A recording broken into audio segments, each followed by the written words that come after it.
Well, hi everybody. Welcome to the Stratosphere Lounge. I'm your host, Bill Whittle. Another perfect launch to the world's best produced show on the internet, and it's great to be here. Uh, you may notice that the lighting is a little different. I kind of, in a way, sort of like it. It's kind of a little more dramatic, but that's because one of these lights wasn't behaving, and I just got that thing back on. So I hope everybody's doing well. I got my special Apollo shirt here,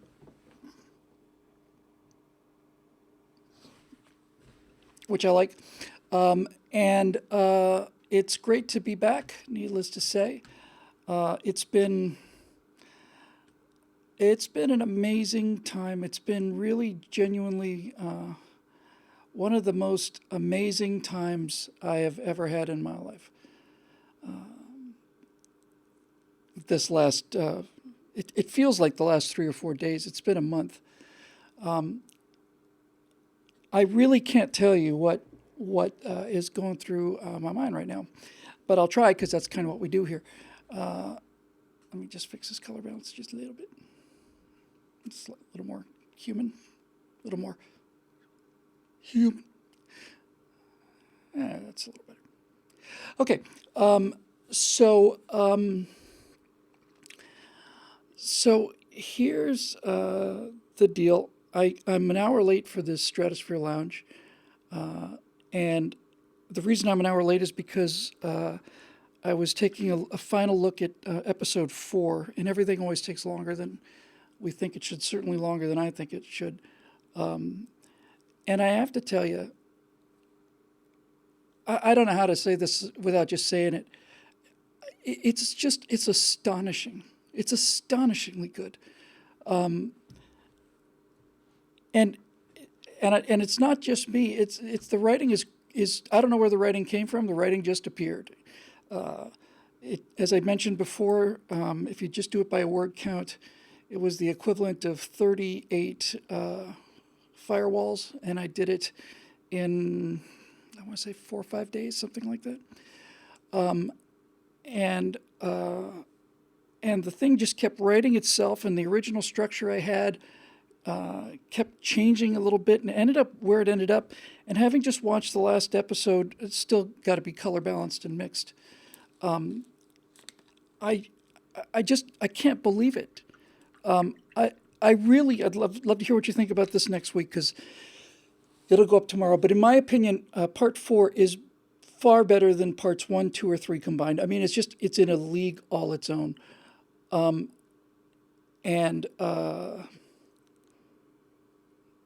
I'm flabbergasted. I'm flabbergasted at what ended up coming out on the page. I don't feel like I wrote it. I often have that feeling. And the work that they did on the set and the editing and all of the shots that they pulled and the shots that I pulled. And Dave Big Booty basically got it exactly right. He said, Bill, you've been dying to say that ever since I was 5 years old. It's pretty much exactly right. I've been just dying to tell the story ever since then. It's, I want to say it's about an hour 30. It was going to be an hour 50. But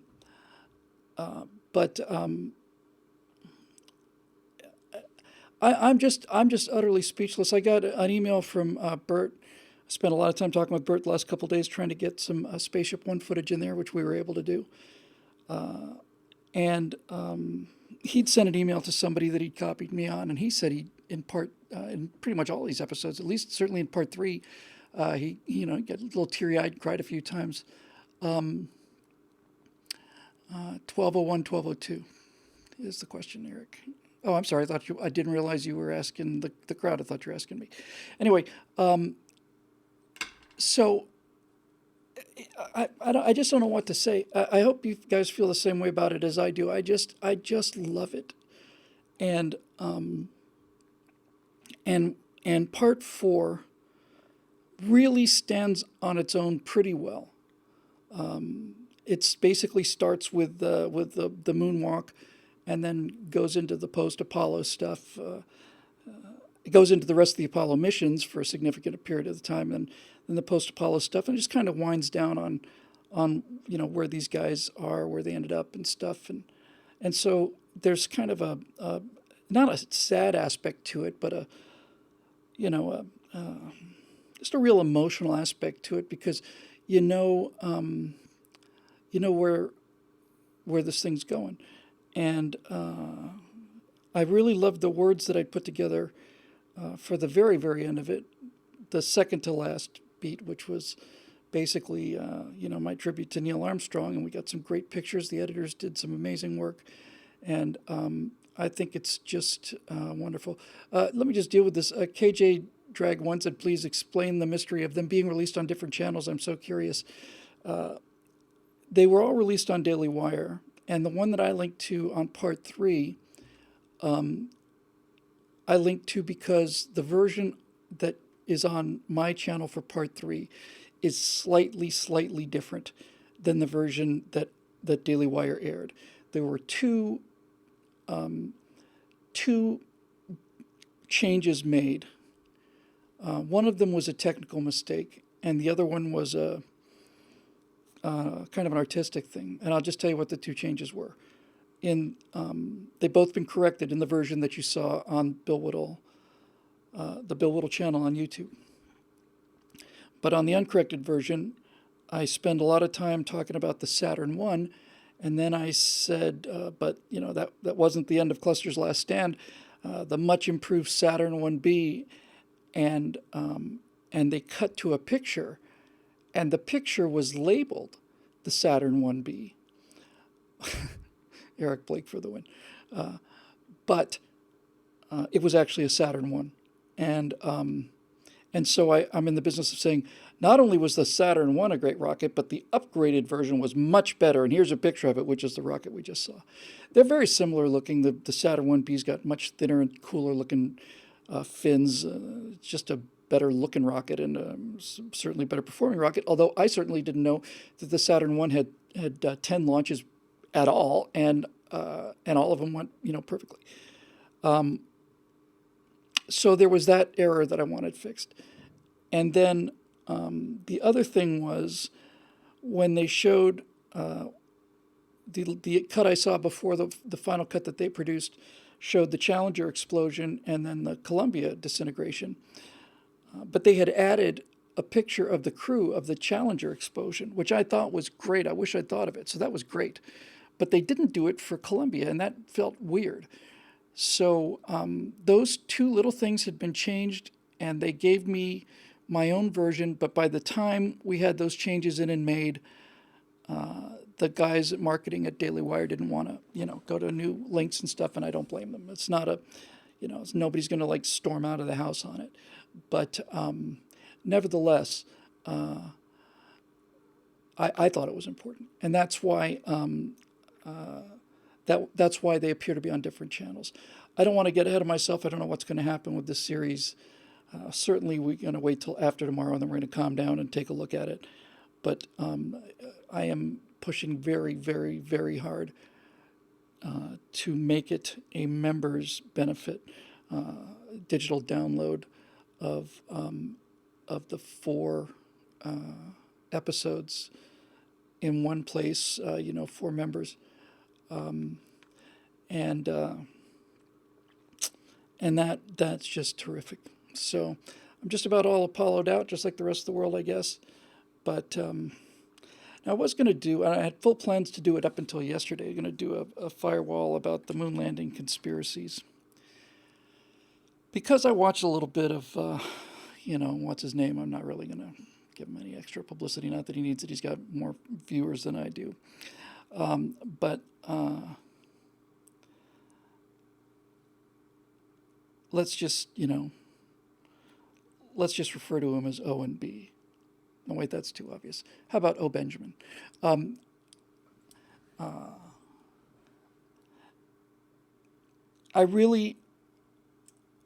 I was so stunned at the thinness of the evidence, the thinness of it. I don't know, did I talk about this last week? I suspect I probably did. I certainly won't go into it all again. But nevertheless,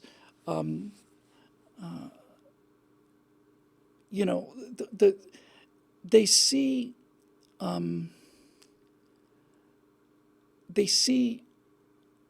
they search hundreds and hundreds of thousands of pictures with a magnifying glass, as at least in the old days, literally just looking. And they see something, some little thing. And this little thing overturns 13 Saturn V launches. And my favorite one is the Sea Rock. There's a picture of a rock. I think it's on 15, I'm not sure. There's a picture of a rock. It's a big frame, maybe it's 14, I don't remember.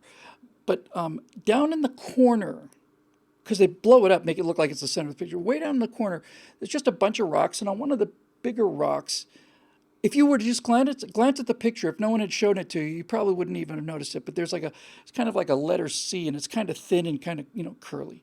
And the writing is very thin. And so they see this thing that looks like the letter C, so therefore we didn't go to the moon. Because there's a thing on a rock that looks like the letter C. And so, therefore, 350,000 people lied for half a century, and every single one of them was so terrified of NASA that not one of them ever came forward with any real evidence. Owen said he wouldn't debate me. I didn't see his, apparently did a video on me.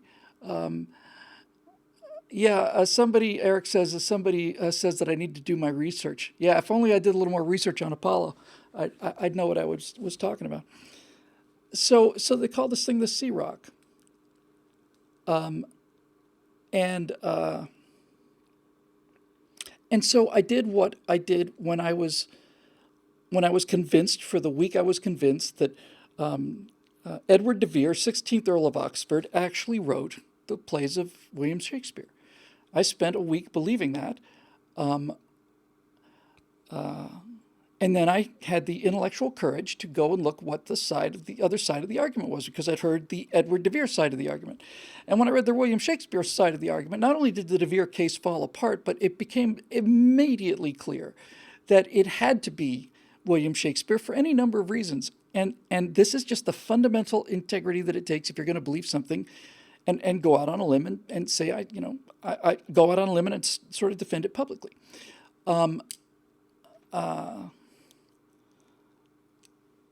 So back to the Sea Rock. So I took a look at the Sea Rock. I took a look at the story of the Sea Rock. What they claim, now think about this. What they claim is that this sea on a rock is a marker left by the prop department, and that it had overturned and no one had caught it. So I want you to think about this for a second. You've built a set that extends to the horizon. The sky is visible, and there are 360-degree pans. How you pull this off in a studio, I don't know. But just think for a second about how ridiculous this is. First of all, if I were to go over the hill to Universal Studios or Warner Brothers or any other actual movie studio, you will not find the prop rocks labeled with letters to identify them, because a lot of times you want to use the other side of the rock. There are hundreds of rocks in the picture, and if the letter C was used to denote each one of the rocks, then since there are only 26 letters in the alphabet, you really would only have 26 rocks in the shot. Because if you had more than that, you'd have to go to double letters or letters and numbers, which would mean this would be C000 or whatever the case may be. It's not, it's just C. But it gets so much better than that. It gets so much better than that. I took a look at, okay, what is this? What is this Sea Rock? The people who found the sea, the smoking gun evidence that we never went to the moon, on this one photo of hundreds of thousands of photos that were taken over all the missions. Turns out that the picture that has the sea on it was a print. Now, we live in a digital age, but for those of you who may or may not remember this, at the time of photography, before digital imaging, if you wanted to make a copy of a picture, you had to have the negative and you had to make a print of it. The negative was actually the original, and then you would make prints. Well, it turns out that on the original, the sea isn't on the rock, which means it was on the print. And the beautiful thing about it is, when you zoom in on the sea, it is clearly a hair in the shape of a sea. And not only that, you can actually see that the hair is kind of, it's like the color of hair is like kind of brown, a little bit translucent, and you can see it coming off. You can see it's kind of like almost like 3D where it's not lying flat.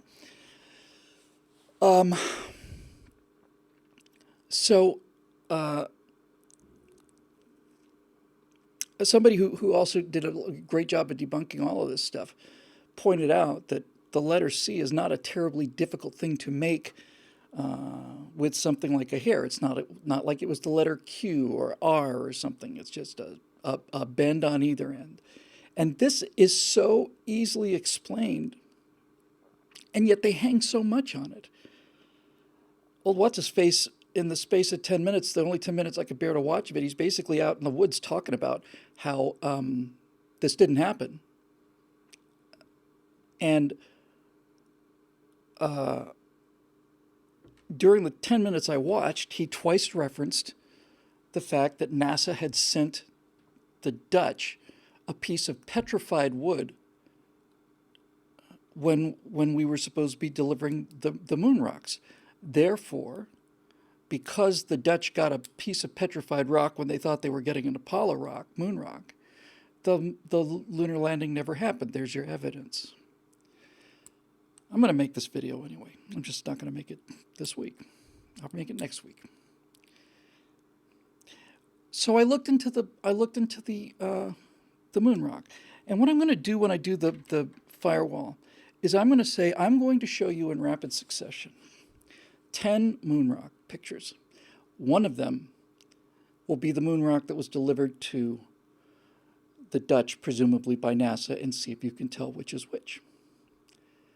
And when you see a picture of the rock that Benjamin claims NASA gave to the Dutch, turned out to be a piece of petrified wood. Well, you know why it turned out to be a piece of petrified wood?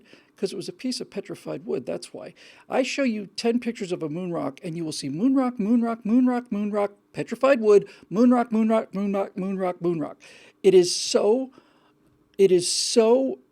clearly not a moon rock. It's brown. It's not. It doesn't even look like a rock. It looks like a piece of wood. So, the fact that NASA is able to intimidate through threat of murder 375,000 people, 13 Saturn V's go off the pad, not to mention hundreds of other Titans and Atlases and all the rest of it, but 13 Saturn V's with 7 million pounds of thrust lift off in front of millions and millions of people live, and I saw it go up live myself. Unless, of course, I was a member of the conspiracy to H10, in which case I don't remember what they paid me with, but I'm pretty sure it wasn't fear of death, because I would have laughed at somebody if they told me that. But here you go. So I dug a little tiny bit deeper. I say a little bit deeper. I mean, I dug 2 minutes deeper, right? Not like I spent 2 days. I spent 2 minutes deeper. And what I found was that there were these two Dutch artists in 2007 who had put together a gag display, some kind of political statement they were making.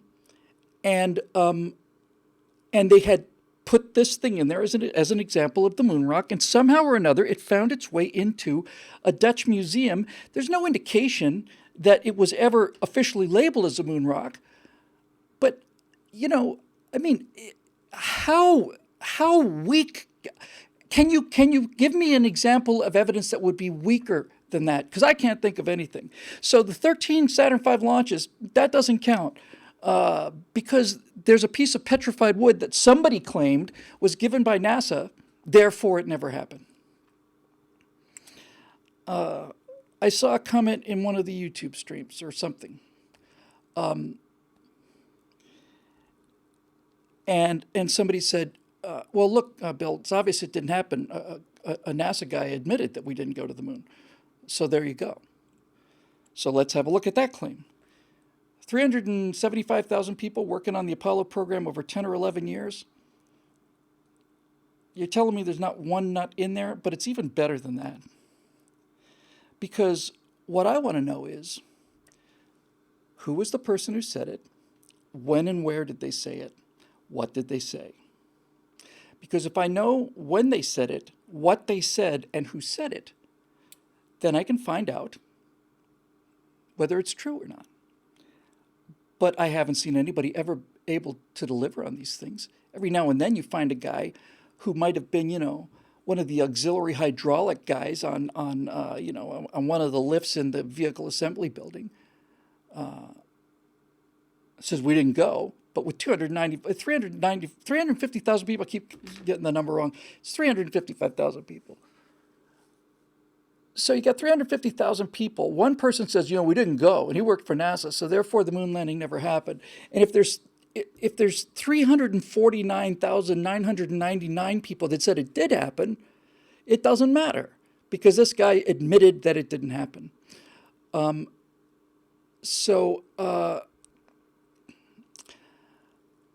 When you get to how weak this evidence is, and then just put logic aside, like if this thing actually did happen, why would we go again and risk getting caught a second time and a third time? And why would we have the third time blow up and then a fourth time and then a fifth time? And this time, why would we have a golf cart that allows you to watch live as you transverse on Apollo 17? It was a 12-mile drive. 12-mile drive, live video, dust flying like it's in a vacuum. That's a big studio. Would you have missed it? If you're trying to keep a secret like that, would you have missed, as an American member of the American public, if they'd shown you Apollo 15 and they'd stayed in the same size as Apollo 11, which was inside a baseball diamond? That's how small the area they covered on Apollo 11. If that rover hadn't been on Apollo 15, would the American people have risen up as one and demanded to know what's going on with this fraud? Because where's the moon buggy that we were never told about that we didn't see? But the biggest argument of all is the simplest one of all. And that's this. The claim is that you were able to convince 350,000 people, even on their deathbeds, that if you told the secret, you would be killed. Now, among those people that would be killed are test pilots who had a 25% chance of being killed on every mission they did when they were flying new aircraft at Edwards Air Force Base. These are the most fearless people in the world. But let's just say, for the sake of the argument, that NASA had something so compelling that Neil Armstrong spent his entire life knowing that he wasn't the first man on the moon, but afraid to say so because he was afraid of what NASA or the government would do to himself or his family. Let's just say that's true. Just say it's true. If Neil Armstrong was convinced that NASA or the government was ruthless enough to not only kill him, but undoubtedly kill his family or whatever else that level of coercion would take, then my question is, if NASA is ready to murder Neil Armstrong so that the secret doesn't get out, then how come this nut job sitting out in the middle of a forest gets to talk about it for hours and hours and hours? Why isn't he just bumped off? We would never have heard of him. Oh, and who? Why is it that they claim that it's just raw fear that keeps these secrets in, but we have the secrets and we're going to show them to you, and you're going to bring us the truth of all of this? Congratulations, what a big frickin' hero you are. But the fact that you're not afraid to tell us about this conspiracy is an indication that you have no fear of being assassinated, which means that people much braver than you also don't have any fear of it. In other words, if every single person was kept to a code of silence because of fear of death. Why the hell have I even seen a video of you talking about any of this stuff? Why? Why have I seen it? Why? Why are any of you conspiracy people alive if that's the case? I'm waiting for an answer. I'm serious as I can be. He's out there in the middle of the forest. Seems like a pretty easy shot, actually, if it turns out that you're a government assassination squad designed to make sure that nobody but you reveals the actual situation to the rest of the planet.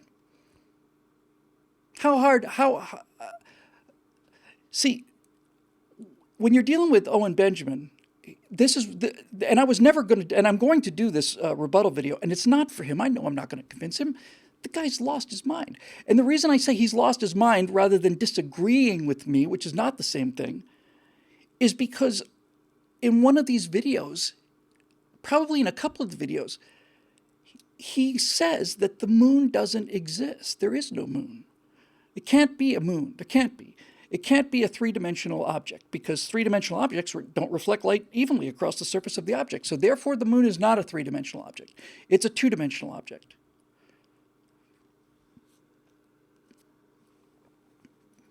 Where do you go from there? I mean, where do I go from there? Forget about where he goes from there. Where am I supposed to go? If I'm going to defend the moon landing, which would have been a piece of cake in a debate, and as we demolish the evidence, it's not even evidence. It's just just trivia, this chaff. If you are able to continue to knock down those things, and if they keep moving the goalposts to the degree where you are now forced to say that there is no moon, that the moon as we know it doesn't exist, that the moon is a sphere that orbits the Earth doesn't exist, if you're willing to go that far, rather than admit you're wrong, then you're mentally ill. You're just clinically paranoid. Something really, really, really, really, really, really, really, really wrong with you. And the fact that I haven't seen his video, I probably won't watch it, but the fact that he has already preemptively said he's not going to debate me doesn't surprise me, because not only am I capable of demolishing whatever evidence as such as it is that they're ready to present, if I was to debate the moon landing, I would go past defense and I would go on offense. And what I mean by offense is this. Either the moon landing happened or it didn't. I think it did.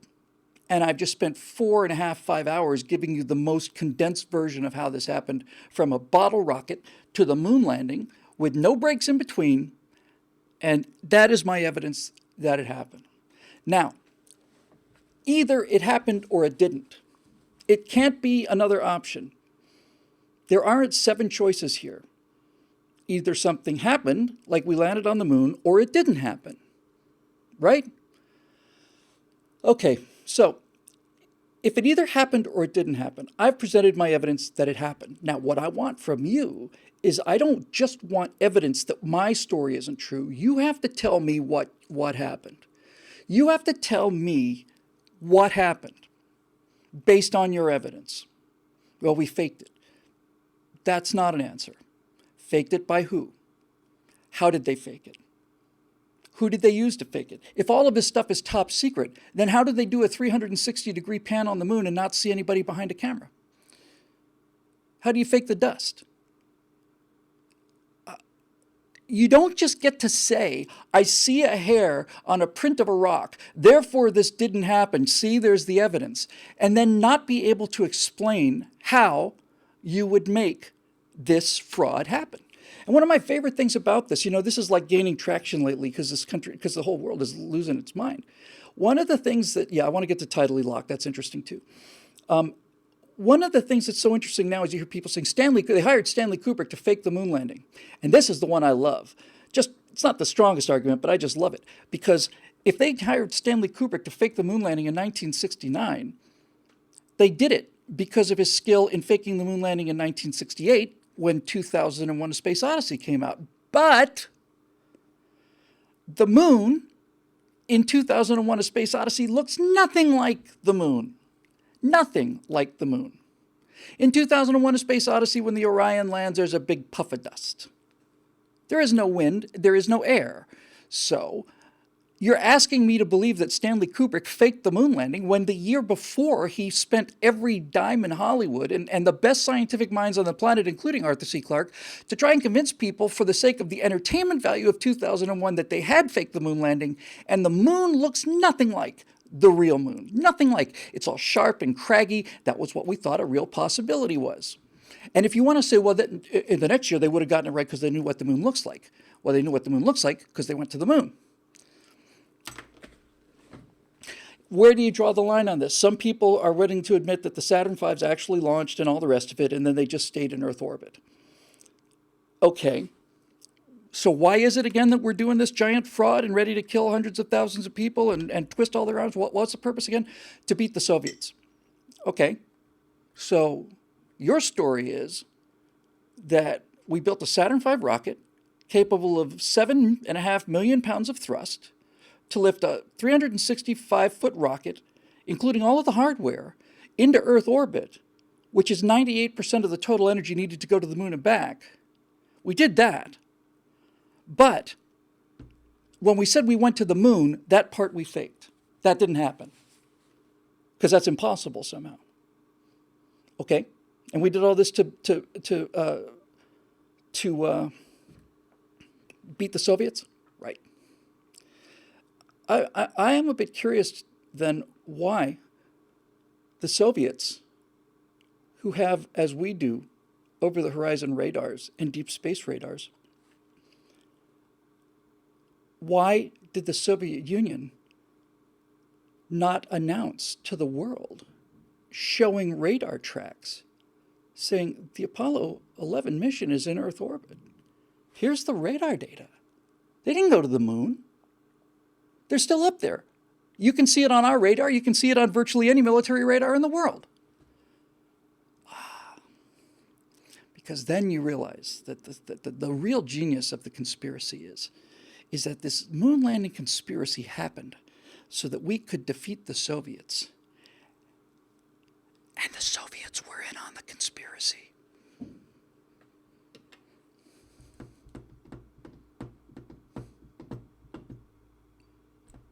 What do you say? And what do you say?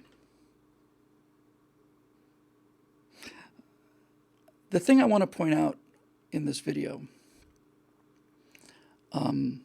is really this. There have been lies about the moon landing and hoaxes, and they've been in place since the moon landing happened, and the American people have been lied to, intentionally lied to, about the moon landing. There's no question about it. But the people who are doing the lying are not the astronauts. And I can give you two really, really, really solid examples of this. One piece of razor-sharp evidence that the moon landing never happened is there's a picture of Armstrong, Aldrin, and Collins, and they're in the quarantine unit. They've just come back from wherever they were hidden, Earth orbit or some hangar out in Area 51 or whatever other magic things you want to put in the world. So anyway, here they are returning to Earth triumphantly after their fake moon landing. And they're in the quarantine in the kind of, it's like an Airstream trailer with a big window on the side. And they're all looking very serious, very depressed, very, very solemn. And this, yeah, it's a good idea, Martin, about taking conspiracy theories. And this picture of the three men looking so guilty and so depressed at the fact that they realize now, finally, that they've just told the biggest lie in history is evidence that we didn't go to the moon. Well, that's the picture that they show to make the argument. But it's a cropped picture. Because the exact same picture, and you can tell because the expressions are exactly the same, if you look at the original picture, what they cropped out of frame was important. Because it was Richard Nixon, just on the other side of the glass. He's cropped out of the picture. And all three of these men are listening to the President of the United States, who's 6 inches away from their nose, as he makes a speech about something. And for some reason, these three men didn't think it was appropriate to be laughing uproariously and slapping each other on the back when Nixon's making his speech. But the second Nixon is finished making his speech, either he makes a joke or somebody makes a joke, and the next frame is all of them laughing uproariously. Now that is a lie.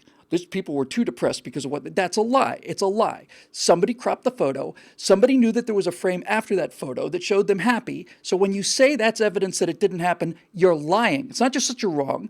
You're lying. You're lying. Now, some of these things are real simple, and some of them are not so difficult. But if you're going to go out on a limb and say this never happened, you could at least do enough fundamental frickin' research to look into some of these things. And my favorite one of all, my favorite one of all, is actually what I had always considered to be their best evidence, even though it's still pretty weak. And that's the Van Allen belts. They talk about the Van Allen radiation belts like they're the belts of Jupiter. They're not. We didn't even know they were there until we flew through them. Okay, so they are an area of increased radiation, true, but it's not the killer radiation that they claim it is. But forget that. Let's say it's a death zone. Okay, now stick around, because this advanced, almost impossible to understand explanation of this Van Allen belt evidence is going to take us 20 or 30 seconds to really understand. The Van Allen belts are created by the Earth's magnetic field. The Earth's magnetic pole is close to the geographical North Pole, but not quite. It's offset a couple of degrees, so the Earth spins around its axis, and the magnetic axis is off just a little bit. Essentially, it's the same. That means that the magnetic fields that create the Van Allen belts extend outward from the equator. Everybody with me so far? The equator, the middle of the planet, inner ring, which is where most of the radiation is, larger outer belt, which is larger in area, but much, much weaker. So the argument is, if we're going to go from the Earth to the moon, we have to go through the inner ring, and then we have to go through the outer ring to get to the moon. And that would be true if it were true. That would be true if the Earth was 100% vertical, that there was no axial tilt to the Earth. In other words, if the Earth had zero axial tilt and all of these orbital planes were flat, then you would have to go through the Van Allen belts to get to the moon. And if everything was flat, perfectly on the same plane, we would have a solar eclipse once a month at every new moon, and we would have a lunar eclipse once a month at every full moon. But we don't have lunar and solar eclipses at every new moon and full moon. The solar eclipse is exceedingly rare, and the lunar eclipse is a little less rare because it's throwing a bigger shadow. I'll get to that in a second. But the reason that we don't have an eclipse every month is because the Earth is tilted 23 degrees to the plane of the orbit of the sun. The moon's orbit is also inclined, and it's another 5 degrees off. So basically what I'm telling you is the Van Allen radiation belts, which extend out from the equator, you would have to fly through the belts if you were to launch during those 1 or 2 days when the direct path to the moon is where the orbital plane of the moon is crossing the Earth's equator, which is where the belts are. Because 25 of those other 30 days of a month, you are flying over the belts or under them, because the belts are level to the Earth, let's say, and the moon's orbit is inclined. Or if you prefer to think of it that way, that's fine. You fly over them, you fly under them, and it turns out that when you do that to maximize your trip and minimize your exposure, you still do get a little extra radiation. The outer belts are so big that you do nick the outer belts. And what is that fatal dose of radiation? I've heard people say that going through the Van Allen belts would nuke them as if they were in a microwave, which is an interesting argument, because a microwave doesn't emit any nuclear radiation. If you're going to tell me that something's going to be nuked like you put them in a microwave, I would then ask you, well, what's the radiation level of a microwave? So we can compare this data and this claim of yours. In other words, if flying through the Van Allen belts gives you so much radiation that it's the equivalent of being put in a microwave for 60 seconds, okay. But microwaves don't emit radiation. They emit electromagnetic energy, not radiation in the sense that we're talking about, not particles that destroy cells. You're telling me that going through the Van Allen belts means they'll be more irradiated than they would be if they were put in a machine that doesn't emit any radiation.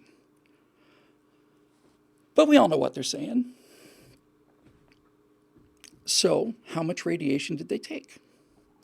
Well, as it turns out, the Van Allen belts around the Earth are actual, real things.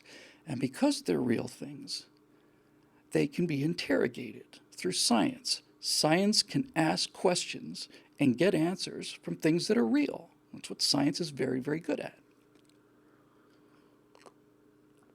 So while you may not be able to tell me what the radiation levels in the Van Allen belts are, which is your entire argument, I can tell you what the radiation levels in the Van Allen belt are.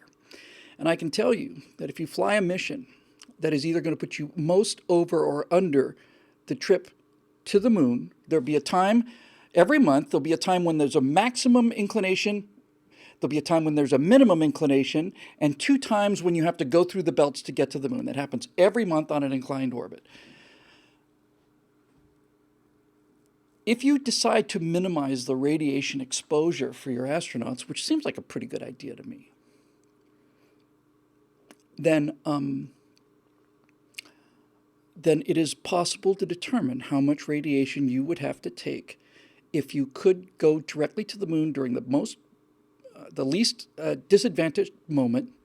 You still go through a little bit of the outer belts, and you do pick up some radiation. And the amount of radiation is well known, so here it comes. Every single year,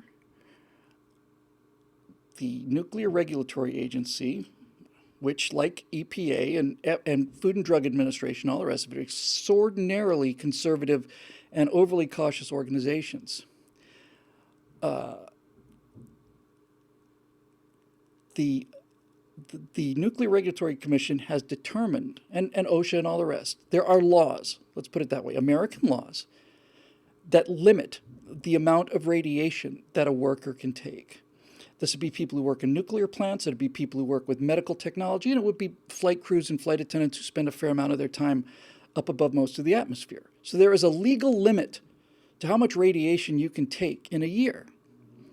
And that limit is 5 rem, 5 Roentgen equivalent MEMS. It's a measure of dose. It's a dose of radiation. 5 rem every year is the maximum that a person can take if you're working in a nuclear power plant. Beyond that, the facility has to be evacuated. 5 rem every year. The Apollo astronauts, in their transit above and below the Van Allen belts, nicked the outer edge of the weaker outer belt because it is so large, and they added an additional 1.5 rem to their total exposure dose for that year, which means that they got about a third of what every single worker in the nuclear industry is allowed to get every single year.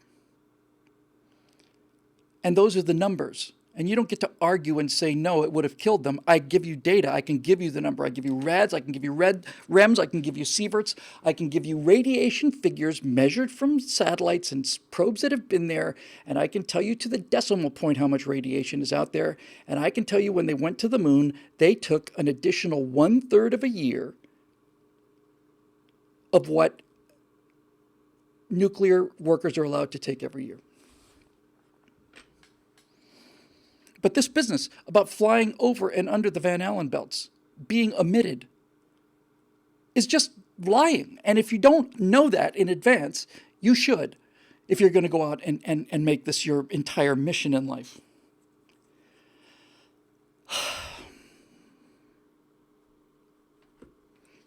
So this leaves us with the ultimate question about not just I don't know if 1.5. I'd be willing to bet you that somebody who had a booth in Grand Central Station takes more than a 1.5 rem extra radiation, because the granite in Grand Central Station is pretty radioactive stuff.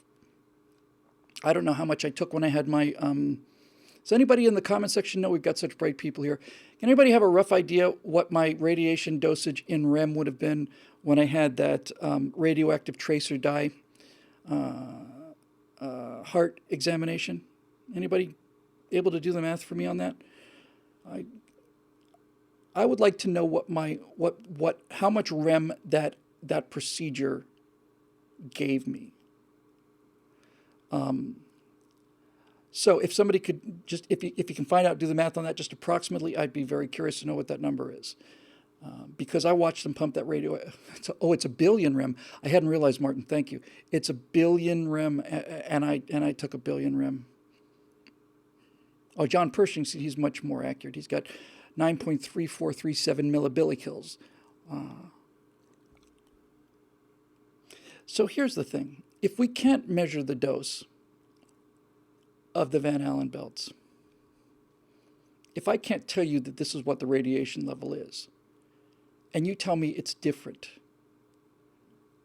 then you and I are disagreeing about reality. I'm not saying that makes me right, but I'm saying we're disagreeing about reality. We don't agree on something that exists.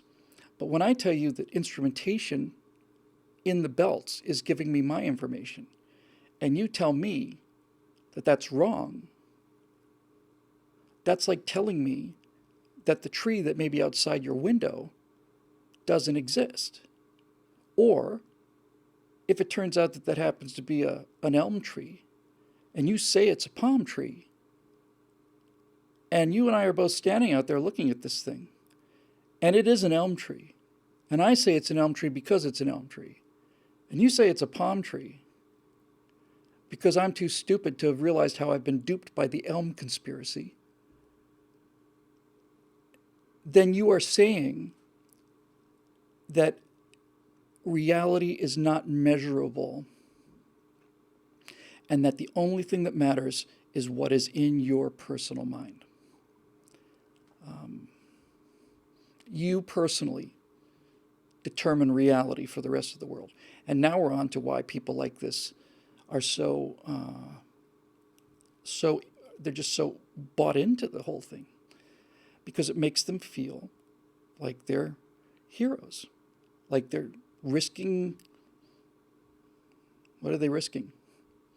They're risking a snarky comment on the Stratosphere Lounge. Is that the risk that they're willing to run in order to reveal these terrible truths to the American people?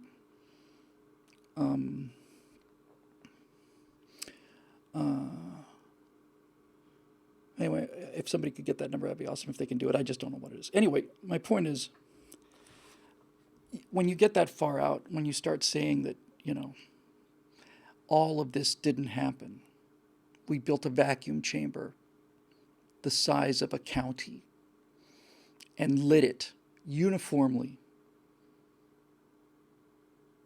and made it into a vacuum and threatened to kill hundreds of thousands of people if that's what it took. And furthermore, we did this several times. If that's what you believe, because somebody has a hair printed on a print, one print, then you have to ask yourself what's causing somebody to do it. Okay, so millisieverts, here we go. Bo Monday. Radiation for CT angiogram ranges from 2 to 7 millisieverts. Well, then, can I get that in REM? I know it's an easy conversion, I just don't remember what it is. 4 to 10 millisieverts, it's going to be, what is that? Is that 4/10 of a REM? So we just, it's always an 8 second delay here. So what it is it's a strong emotional. One REM is 10 millisieverts. Thank you, Bo, but math's not my strong suit, especially when I'm improvising here. What would that dose be in REM? Would it be 0.7 REM? Thank you. On the high end. So that works out. The Apollo astronauts took twice the radiation that I took when I went to have my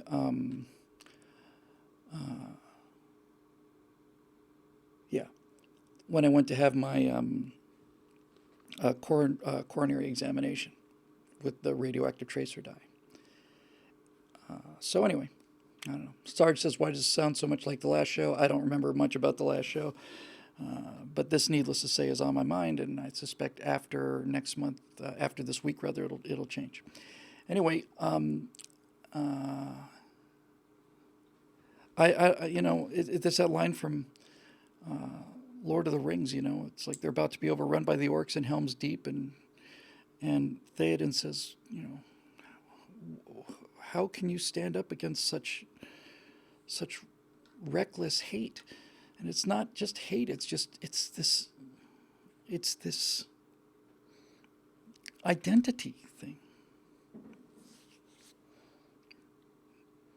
There is no moon. The moon's not 3D. Umbra and penumbra are just made up words. They don't exist. I could do it right here with a lamp. I could do it right here with the lamp. I could take a little piece of gum and this lamp and use the wall to show you the difference between an umbra and a penumbra.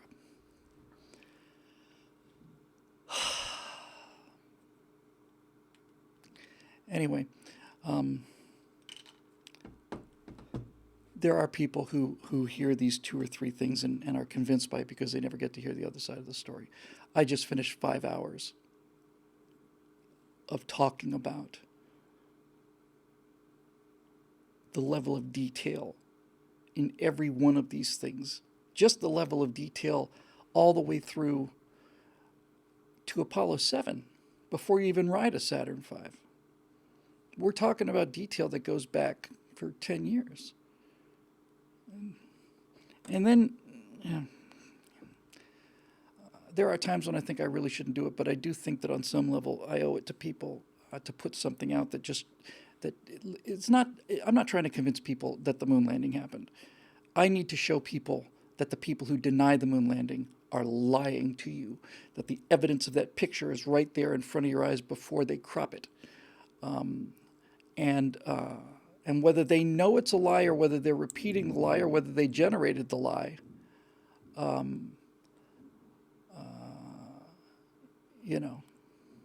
there it is. I know Dave Big Booty. I know it wasn't a Saturn V. It was a Saturn 1B. However, it was the first launch of an Apollo vehicle into Earth orbit, and I'm just going to have to do this thing. I'm just going to have to get it out of my system. Anyway, all right. Let me see. I didn't really put up a Facebook post except for one saying that we were going to delay it a day. So let me see if I can find the BillWhittle.com page.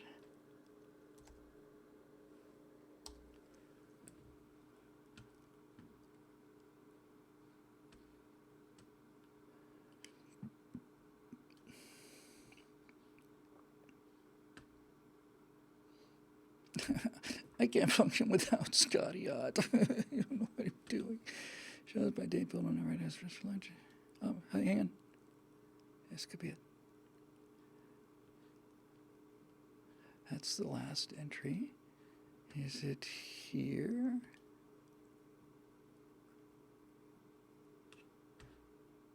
Oh, I don't have permission to view the content. Allow me to log in.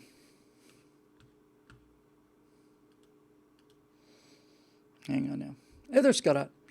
There are no new questions on the little.com. You might want to look at last week, anything you missed. I will do that. Thank you. Who's little.com? All right, I've logged in now. Scott here shows up he shows up like he shows up like Angel Summoner and the BMX Bandit. Let's see.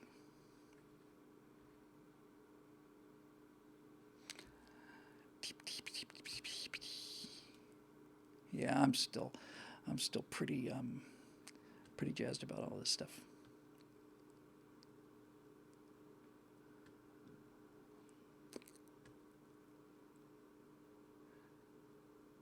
Oh, there's a comment. Let me actually do this. Because the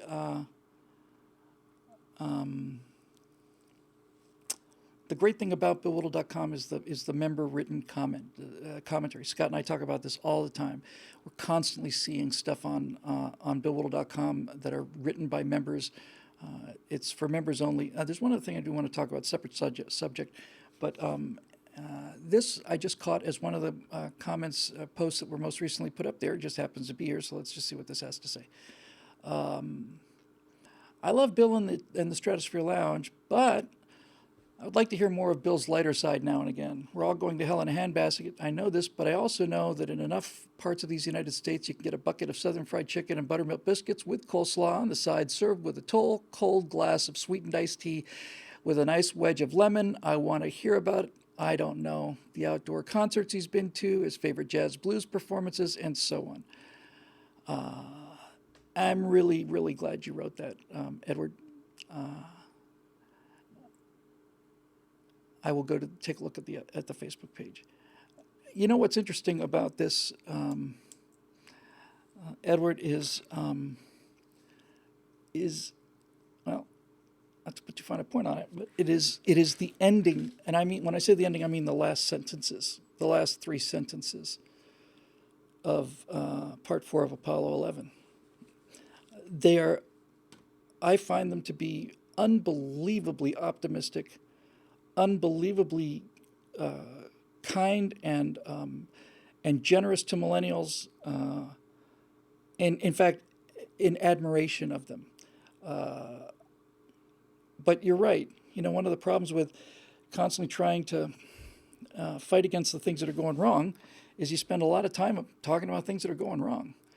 And also, the what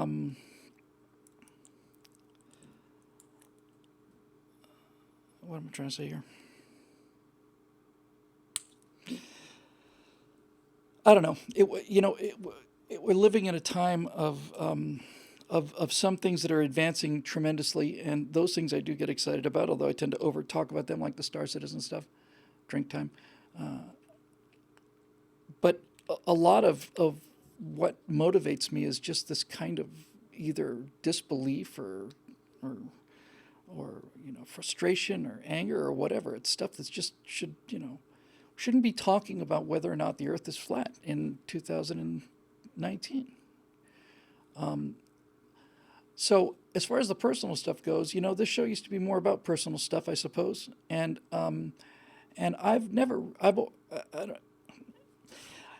the Apollo series I just finished was the only time I felt comfortable really talking about the personal stuff. When I say comfortable, meaning this is the first time I didn't think it was particularly boring.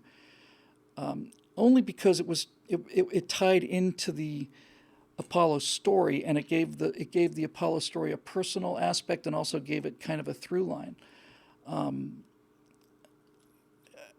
I don't talk more about personal things because, to be perfectly honest with you, I just can't imagine what interest they would be.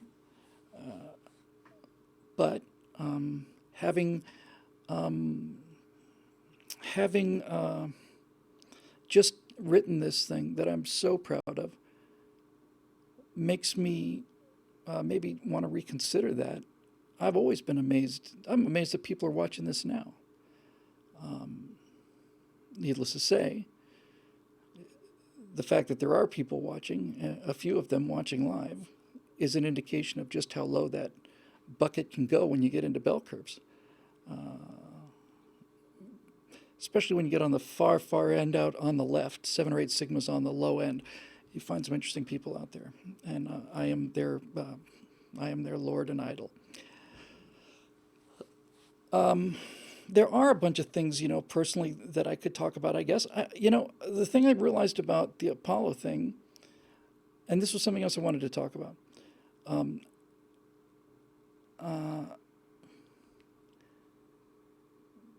What I realized doing the Apollo thing is that good storytelling is good storytelling, and a good story can, if you can tell a good story, you can talk about anything. You really can. We have had some basic, very early discussions about doing more of these with the folks over at Daily Wire. I was asked what I would do next if I had the chance. I said I really like this 4-part idea where we basically do a lot of research and a lot of writing, and that gets us a whole 4-part month out of the way. So I said, if it were up to me, what I would do next is I would do the Battle of Leyte Gulf, because as it turns out, it's actually 4 battles. Each one of them would be an hour. Part 1 is interesting. They're all interesting. And if I did it in the same overall general structure as the moon landing thing, I am not a Daily Wire employee, by the way. Since somebody just asked, I'm a paid consultant, a private contractor to them so far. But the thing about doing 4 hours on Leyte would be that there are 4 individual stories, and they're all great individual stories. But you can tie them together so that one depends on the other one in the way that it did in real history. Taffy 3 obviously is, I think, just one of the great untold stories in all of history, let alone American history.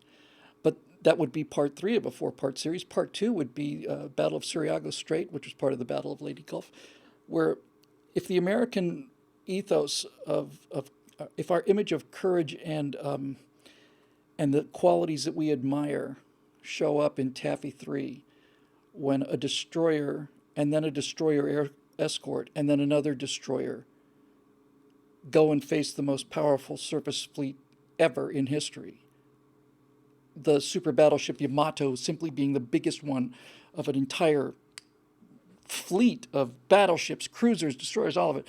What if an American destroyer turns around and runs right down their throat in order to slow them down, and then a destroyer escort, which is 2/3 the size of it, follows?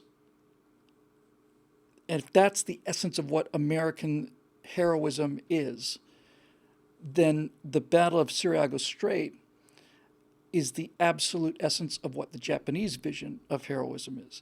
And this I find exceedingly interesting, because Surigao Strait was basically a suicide mission. It was a sacrifice mission, which we don't do. We do dangerous things and we do long shots, but I'm not aware of the United States ever having a suicide mission. I've heard things described as suicide missions when, I don't remember if it was the Johnson or the Roberts, but when the captain said, we're going into this fight, he said, we're about to engage an enemy surface fleet. Survival is not expected. Battle stations. That is what many people would call a suicidal move, but the fact of the matter is, I don't know if most of the people survived on that destroyer. Johnston sank, Hogue sank, I think. Samuel B. Roberts sank. I don't know whether the majority of the crew survived or not, but certainly large numbers of both crews survived. And so it's not a suicide mission. But what the Japanese did in Surigao Strait really was.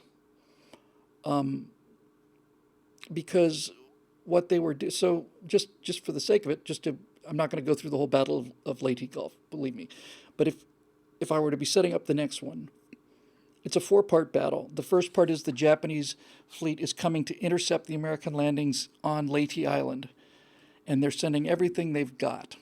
And they've got this powerful, powerful, powerful surface fleet composed of the Yamato and the Musashi, the twin super battleships that took basically all of the Japanese construction ability for 6 or 7 years. So they've got this deadly surface fleet that are going to sink ships with guns, because the Pacific War is all about aircraft and all about submarines, as it's been told. So they're going to launch this surface fleet and try to blow up and sink the transports that are doing the landing and throw the Americans back into the ocean. Now, in order to do this, they have to get the immensely powerful American fleet out of there. We not only have an enormous carrier force there with carrier aviation, we've also got a very strong surface battle fleet as well. And so the Japanese decide that the only way that they can have a chance to pull this off is to do two things. The first thing is going to be a decoy. It's going to be a bait. They're going to send their carriers out to the north. The Japanese carriers, which we have spent the entire war trying to sink. After Saipan, these surviving Japanese carriers are worthless. They're absolutely worthless. They're worthless because they no longer have any pilots. They barely have any airplanes. They do not have pilots who are capable of landing on a carrier anymore. We've just destroyed their naval aviation, utterly destroyed the personnel. They're all dead. So the idea is we're going to send the carriers out north of the Americans, and Halsey, being in command of the carrier fleet, who has already criticized Spruance for not going after the Japanese carriers earlier on a few occasions. We're just going to dangle that carrier bait out there. And knowing Halsey, we're going to bet that when he finds out that the Japanese aircraft carriers, even though they're now essentially worthless, are out there, he's going to go after them with everything he has. And sure enough, that's exactly what he does. And he takes his surface fleet with him. Meanwhile, the Battle of Suriago Strait, they take two obsolete battleships that have been used for training, the Muso and the Yamashiro,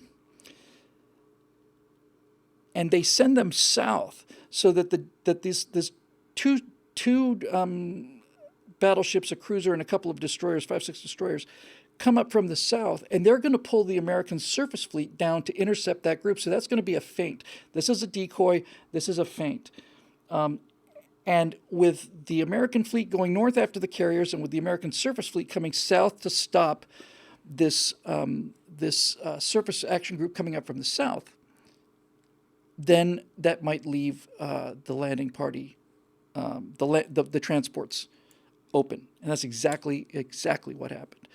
But the second part of the battle is the Japanese battleships sailing into this narrow channel of Surigao Strait, knowing that the route is lined with PT boats and knowing that the entire American surface fleet is out there waiting for them. That's why they're there, to bring them down, hold them in place. It's a form of ritual suicide, and it turned out to be ritual suicide. Unlike the Johnson or the Roberts, which had half the crew or more survive. When the Fuso and the Yamashiro went down, they were like a crew of 1,300 people, 5 survivors, 10 survivors from both ships, by weird coincidence. So anyway, that's a death sentence, and I just find it interesting. I find it interesting that the Musashi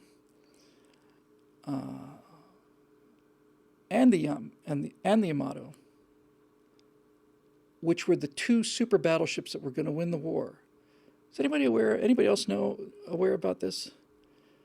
The Yamato and the Musashi, 2 most powerful surface battleships ever built, neither one of them ever sank so much as a lifeboat.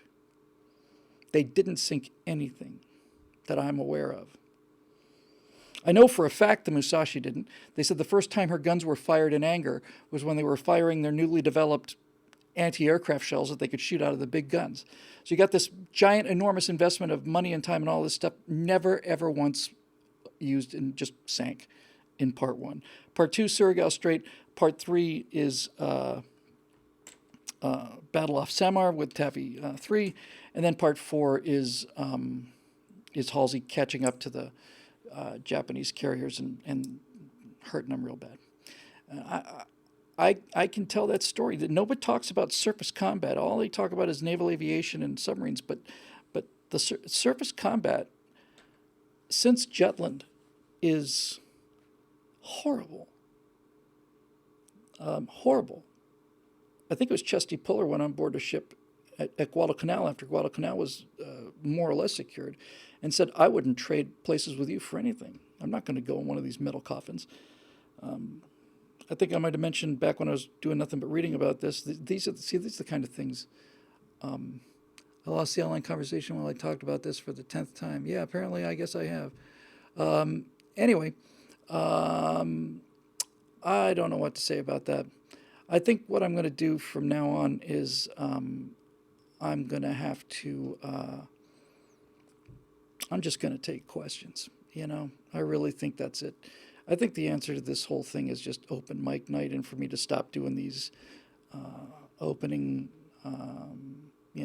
rounds, because I come here and I just sit down and mostly talk about stuff that I'm interested in. And you're right; it's getting very repetitive. It's really getting to the point where we've heard most of this stuff so many times before. It's just where my mind goes. I will close by saying this. I talked to Scott about this earlier today when we were shooting the Bill Whittle Now.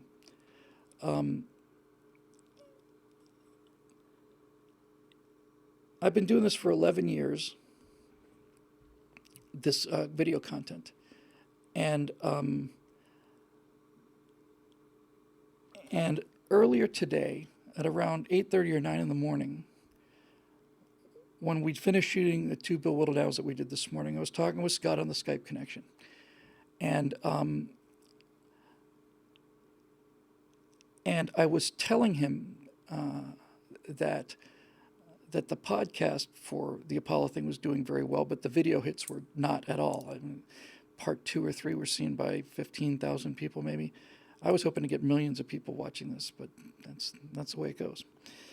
But we were talking about the fact that if we do more of these with Daily Wire, they would be podcasts, and that there would not be the kind of video production that we did, really no video production at all, because everything took time.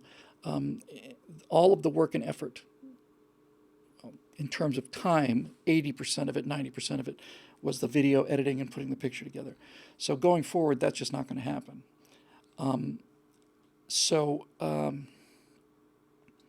Talking with Scott this morning about podcasts and stuff, 11 years after starting this, today, at about 9 o'clock in the morning, was the first time I realized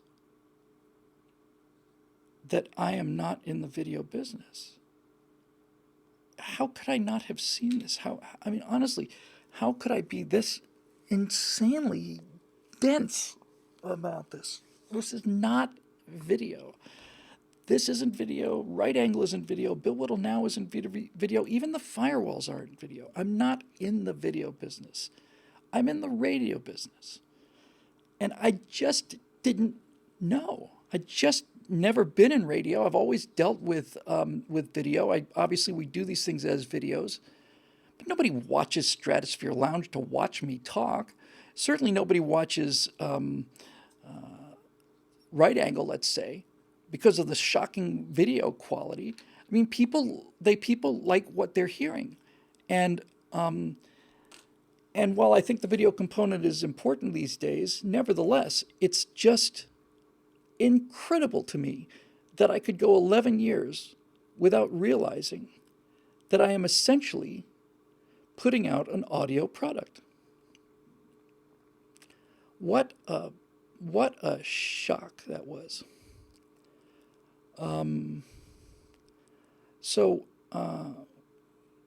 What I think we will do, well, needless to say, we're going to continue doing what we're doing. But what I think we will do, well, first of all, we'll have to improve the audio quality, as Scott points out. He says there's some very bad podcasts out there, but he doesn't want to be one of them. Scott was talking about podcasts for years. Scott was talking seriously about podcasts when he started, kind of wrote in and helped save the situation, and not helped, when he saved the situation here 6-7 months ago. But it occurred to me that really what we should do is that we should do a podcast. We'll do all the videos. Everything's going to stay the way it is. But podcasts are successful, and I know nothing about podcasts because I don't listen to them. Ben Shapiro shows a podcast. All of them are podcasts, and I'm just here like some kind of idiot, like just can't figure it out. So we were talking about the idea that we would because the members are so determined to get this content out there. What I think is this. I think what we need to do is we need to say that everything that we do is going to be available to the general public, but podcasts in podcast form will be for members only. There'll be nothing different about them. They will be we're just going to strip the audio off of the video, but to put it in podcast form where it can be easily downloaded, and to do it in venues where people who already like podcasts can get to them. Instead of charging people for podcasts, we're just going to have a link to the podcast, and that'll be a members only link. And I think that's potentially really, really, really clever. I really can't. I just can't believe it's taken as long as I did.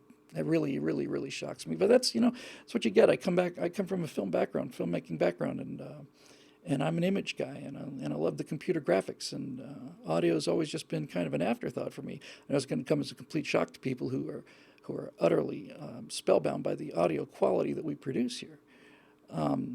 But yeah, I think we could really build a podcast audience, and we have not done that only because yours truly is denser than the black shirt he's wearing, just this disembodied head floating against the back door here. So what I learned was this. The Apollo 11 series was made clear to me from the beginning, and I agreed with this completely. It's not like it took a lot of arm twisting.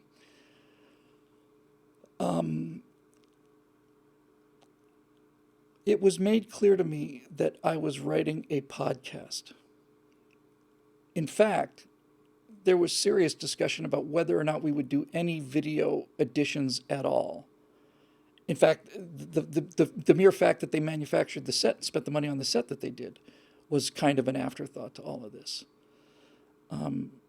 So I look at the video numbers and I'm just heartbroken. I'm not too damn heartbroken, though, because I think this work's going to be around for a long time, and I didn't do it for numbers, and I didn't do it for the money. I did the Apollo program. Well, as you'll find out tomorrow, I did it for Neil Armstrong, and I did it for all the rest of those guys, and Burt Rutan and Ed White and all those guys. It was something I owed them, I feel. But it was intended from the beginning to be a podcast, and I wrote it as a podcast. It turned out that the video turned out great, but you don't have to see it to like it. And the point I'm trying to make here is that while the video, I thought, did just terribly, as a podcast, it premiered at number 3 in the world on iTunes and has apparently remained in top 5. That's a pretty big debut, and those numbers are exclusively a tribute to the marketing and advertising and promotional skills over at Daily Wire. So I really think that we're still searching, trying to find a way to get this thing cash positive over the long term. That's just all I want. I don't, I'm perfectly happy in my house and stuff. I don't own anything, but certainly I certainly enjoy the life I'm living. But we just got the business has to be cash flow positive, and we're not. And I suspect that the reason we're not is because the person who the company's named after was too stupid to realize that he's fishing in the wrong medium. He's put all of his energies into something that is not where the interest is, and so small wonder that the finances are just very, very difficult. But writing the Apollo thing, as opposed to what I do on Stratosphere Lounge, which is just free association,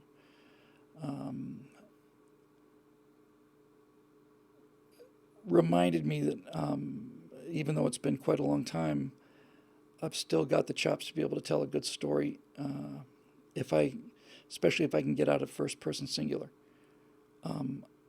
So I think that's probably where we're going to end up going. And I think that's a perfectly fair and good deal. That we'll continue to put out the videos, and that they'll be available to everybody. And but there has to be something for the members. It's not just a tote bag. It's not just a means of thank you, like like the members only version of Right Angle, which the members said, no, some of these are really good. You ought to really put them out. It's not a question of, I think we need to do this just for members because members deserve their tote bag.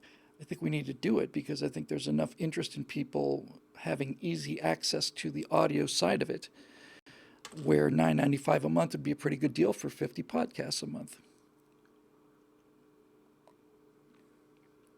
In any event, we will find out. We put up a new right angle. I uploaded it today. Scott's been working like an animal, and I have two more thumbnails that I have to do for the other two, and I have to output those two. We do have three Bill Whittle nows that are ready to go. I can tell you that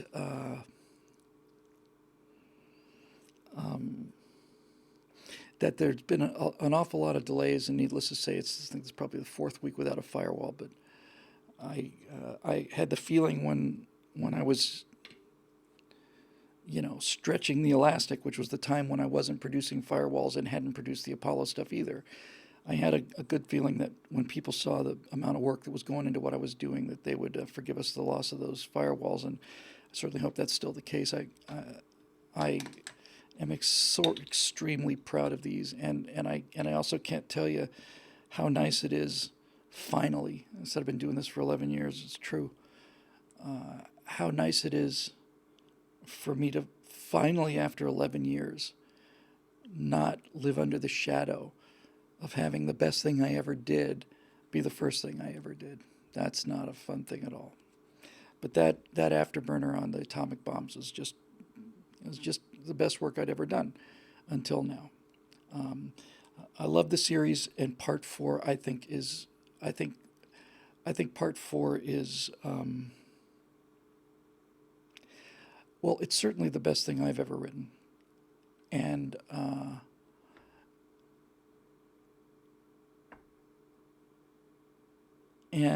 in this format, I'm not sure how I'm going to find something to top it.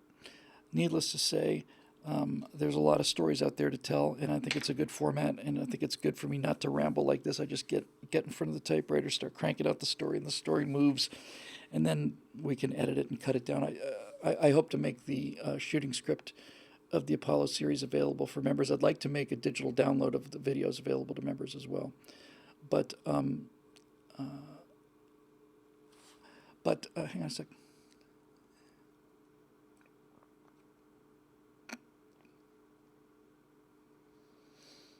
Yeah, that was a great point there, Troy. So,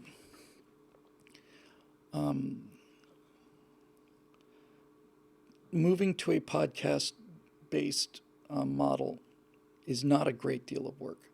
It's work, which means money, but it's not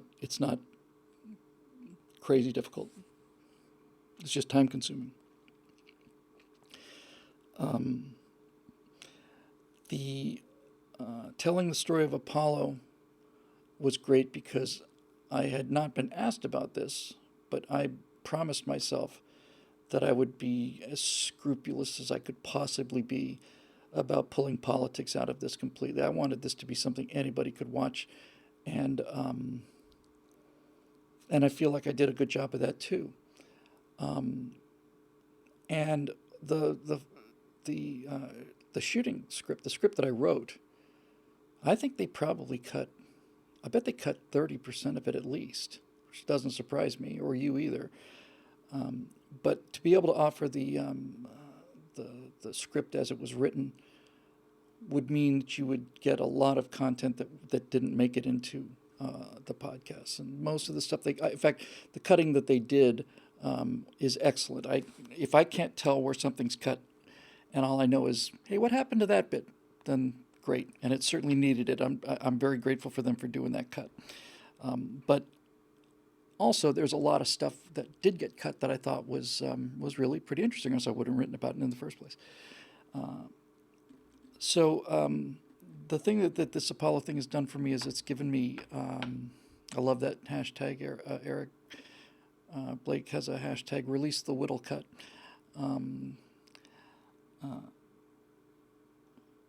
It's a whole perspective for me to look at and something for me to think about, and I would love to continue doing them with Daily Wire. And I think that whether that works or not, I'm gonna continue doing these kind of things because I think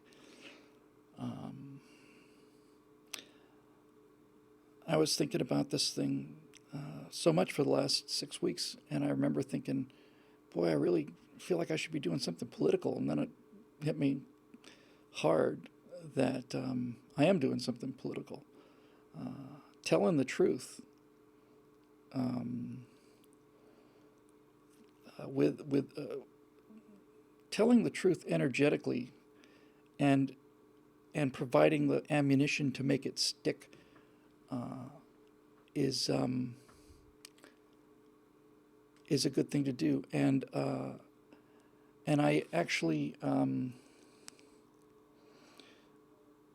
this was kind of a halfway house between the political commentary I've been doing and what I want to do with those video game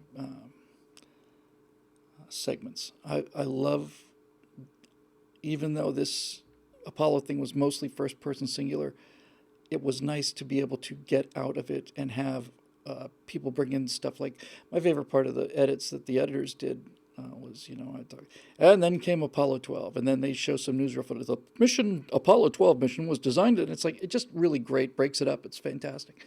I learned a lot of stuff on this episodes that I didn't know. But anyway, I think that's probably a place where we're probably gonna go. Give it a try anyway. Another history type podcast type thing I wanted to do that I talked to them over at Daily Wire about. I didn't know what to call it. I thought about calling it Hell on Earth. I thought about calling it Worst Day Ever. But I wanted to do. I wanted to find 1 hour story each for the worst experience that humans have ever had. I want to talk about what it's like to have been a Roman legionnaire in the center of the circle at Cannae, when Hannibal's got you surrounded and 80,000 people are killed by a sword at 60 a minute for 8 hours. That's not a good place to be. I want to talk about what it's like to be on the Samuel B. Roberts charging at the Yamato. Your entire vessel weighs less than one of its turrets, and there's a bunch of them out there. I really, it's the human things. It's the personal details that make this stuff come alive. I went into a lot of detail about Apollo 1. I went into grisly detail about Apollo 1. And I did that not out of lack of respect for the astronauts, but just the contrary. I went to the trouble of describing what these people looked like and how horrible that experience was, because I wanted people to understand what the risks were and are. It's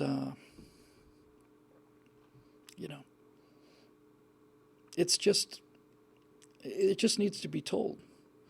So the details on the Apollo 1 fire, I thought, brought the danger and the risk and the horror of it into focus and made it part of the story. And the one thing I'll never forget is a description.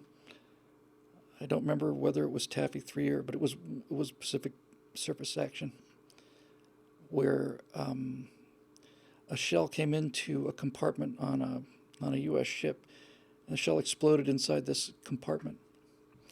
And they went to go and look for the men, or the man, or the two men, or whatever was in there, and they couldn't see anything. And what they found was that the guy in that chamber had, the force of explosion had pushed him through a spring mattress. It had pushed him through it. That all that was left of him was this kind of cheese, like this grated cheese stuff on the far side of a spring mattress, that the force of the concussion blew this person through a steel spring mattress.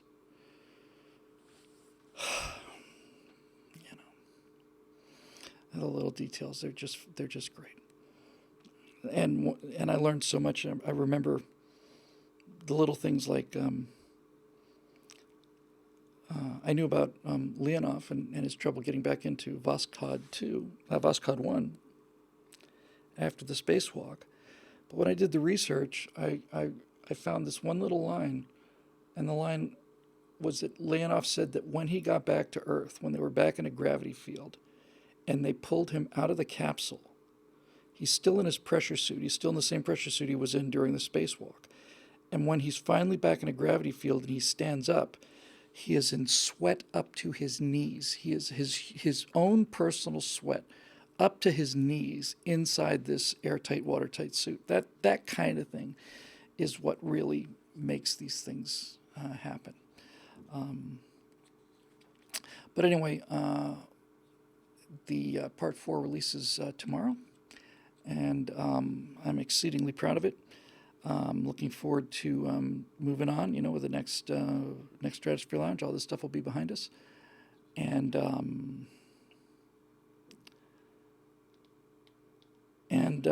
going to spend my beautiful wife is away in Montana, visiting friends. She's blown away by how beautiful it is. I told her she would love it, and she's had a lifelong dream to go to Yellowstone, which she will do on a little bit later in the week. So I am in bachelor mode here, and I am going to do these 2 thumbnails, and then I'm going to go home, and I'm going to sleep for 3 days, and when I'm not sleeping, I'm going to play a lot of video games. That's what I'm going to do. And I heard earlier from Foghorn and known miscreant Chandran that they just went live with the newest version, which means that we don't have to reset everything for another 2-3 months, so we can actually go out there and have some fun.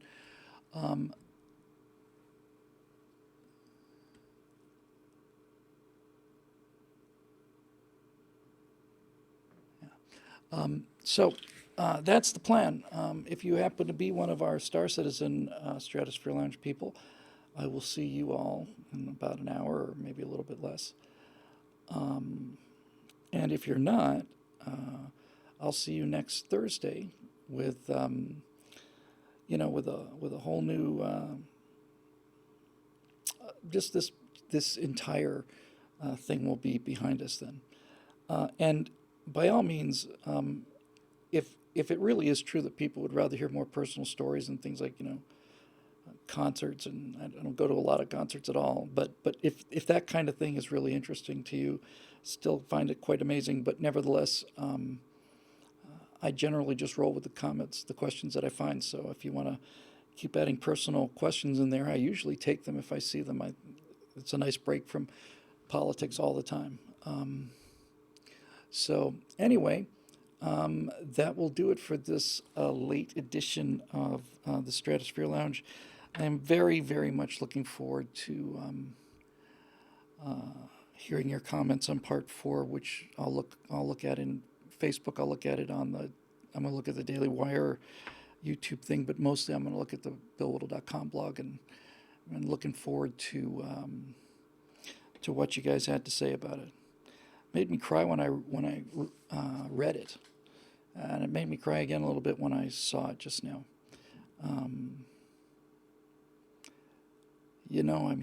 That guy is just he's just my hero. I did a little montage at the very end of Neil Armstrong, and I was trying to decide what picture to end on with, because I have a bunch of them, and I talk about the picture of him in the LEM for 5-6 minutes on just that one picture, and the picture I decided to end up on, I don't know why I chose this one. It's just the one I like the most. See if I can find it for you here. Just make it a little easier to spot here. So this is the picture I decided to end the montage of him with here. I'm wondering if I bring it in this way rather than just drag it in, if it'll come in at full screen. Let's see. About to find out. Okay. Browse. This is the picture that I liked, we hold on at the very end of the Neil Armstrong segment, which is the second to last thing I talk about. Here it is. I just like this picture very, very much.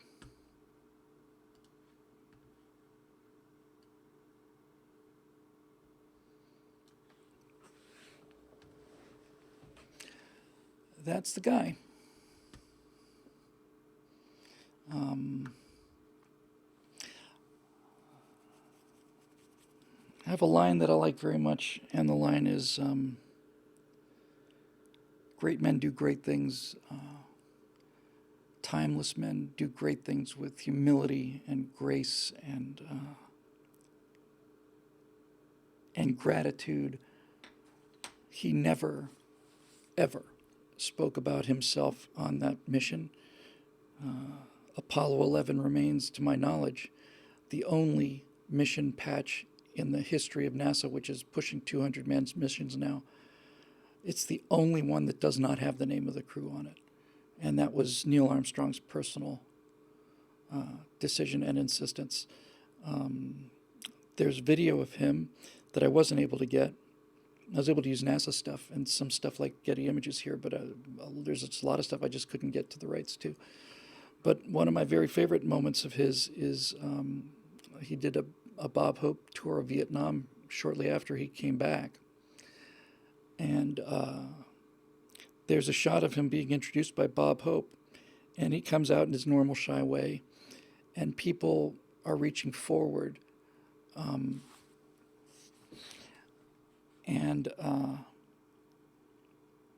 And he goes over to shake the hands of one of these soldiers, and more people push forward, and he can't stop. He's not going to leave anybody hanging. He goes down. He just goes down this line of soldiers in Vietnam and shakes every single one of their hands, and then he comes back to the microphone, and he says, I've been around the world a few times, and he wasn't trying to be funny there, but people laughed anyway because he has been around the world a few times. He said, but this is by far the best welcome I have ever had. Thank you very much, guys. It really means a lot to me. That's just a Bob Hope tour in some nasty part of Vietnam, surrounded by soldiers, and that's where he was. I've seen so much video of him. That seemed to me to be where he was most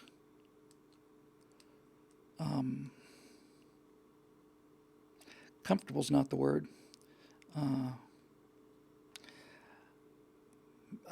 not even sure satisfied is the word. Certainly, of all the applause he'd gotten in his life, it is pretty much clear that that's the audience that meant the most to him.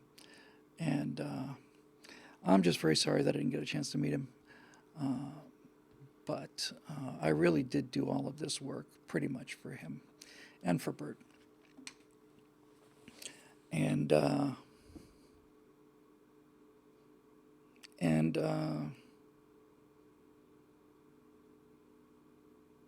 what do you say about this guy? I think he's the greatest American that ever lived, and he's one of the greatest people that ever lived because of his humility. See, the thing I like about this picture is that this is so far away from what they did on First Man, where he's just this neurotic, robot, bad husband, bad father kind of thing. I don't remember that Ryan Gosling smiled once in that movie, but if he did, it was just for a moment when he wasn't being torn apart inside.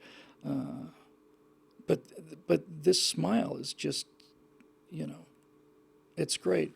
And I'll give you one more preview. Let me ditch that first.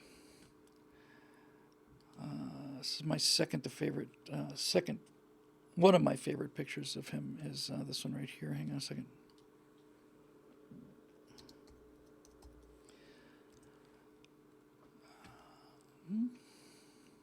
Just add it right here, and it seems to be working.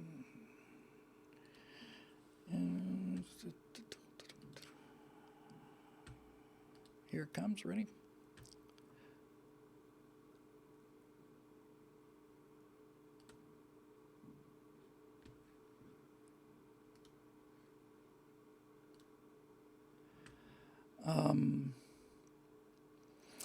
I mentioned this in part 4. It is absolutely amazing to me and very, very, very, very gratifying to me that of the 12 men that walked on the moon and the additional ones, because some of them went twice, that went to the moon, around the moon, and so on, of all of them, who took the most enormous risks in history, did the most difficult and dangerous thing in history, they all died of old age. Who could have imagined that? You know, I just wonder, who could have imagined that? That if you'd said to the guys after Apollo 1, if you'd said to them the day after Apollo 1 and they're all mourning the loss of their close friends, Ed White and Gus Grissom and Roger Chaffee, and if you were to sit down with all of the surviving, all of the moon astronauts destined to go to the moon, if you were to say to these guys, I'm from the future, if you're in this room, it's because you were one of the 12 people who walked on the moon. And I just want to tell you, every one of you will die as old men. Martin Archer said Conrad died riding his motorcycle.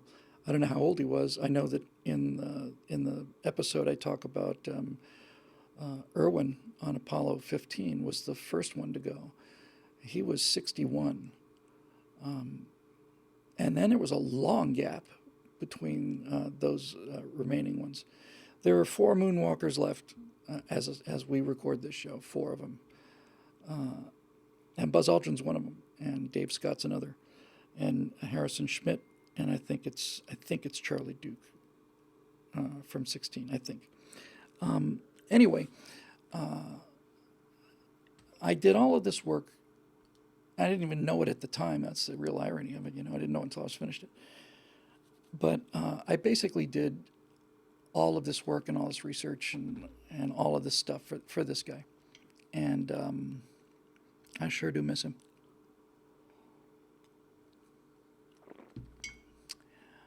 All right, we'll see you next week on the Stratosphere Lounge. Thanks for joining us. Bye-bye.